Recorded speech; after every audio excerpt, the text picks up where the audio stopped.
Bonjour, je m'appelle Hubert Larouche-Dutil, je débute une deuxième année à la maîtrise à l'Université d'Ottawa et aujourd'hui je vous présente ma thèse en 180 secondes. Mes recherches portent sur l'histoire des hôpitaux psychiatriques au Québec. Je sais, quand on pense au passé de ces institutions-là, des scènes de films d'horreur viennent en tête.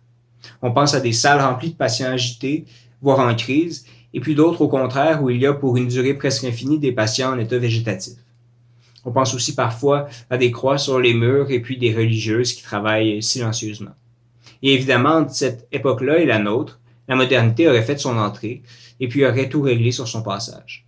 Il y a réellement eu des grands mouvements de réforme dans le milieu psychiatrique, particulièrement à partir des années 1960.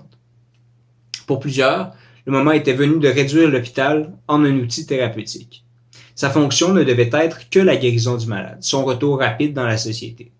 C'était la désinstitutionnalisation. Et puis, en conséquence, aujourd'hui, l'image qu'on a de l'hôpital est souvent liée à un optimisme thérapeutique.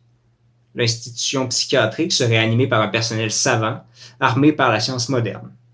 Il y a à sa disposition toutes sortes de machines qui permettent de sonder le cerveau et toutes sortes de médicaments qui permettent de le soigner. Admettons-le, c'est une image un peu idéalisée, et l'hôpital psychiatrique contemporain montre déjà plein de failles. Une chose qui est particulièrement intéressante à constater avec le recul, c'est que la désinstitutionnalisation n'a jamais vraiment rencontré de succès avec certains individus. Il y a certaines personnes qu'on n'a jamais vraiment réussi à faire réintégrer la société. Une proportion importante de ces personnes-là vivent avec une déficience intellectuelle. Ce que je cherche à faire avec ma thèse, c'est comprendre ce qui s'est passé avec ces individus-là.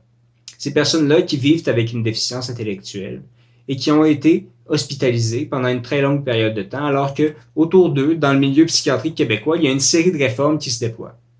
L'enjeu de ma recherche est donc de mettre en lumière le vécu de patients vivant avec une déficience intellectuelle et évoluant en milieu psychiatrique dans la deuxième moitié du 20e siècle.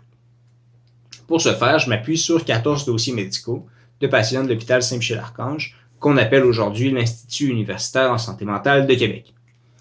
Oui, 14 dossiers médicaux, c'est pas beaucoup, mais c'est déjà assez pour identifier des parcours typiques et d'autres atypiques, des continuités et des points de rupture, des initiatives dans le domaine de la déficience intellectuelle, ou au contraire, l'absence d'initiative. Bref, c'est déjà assez pour élargir nos connaissances sur des individus dont on connaît somme toute encore aujourd'hui assez peu de choses au niveau historique.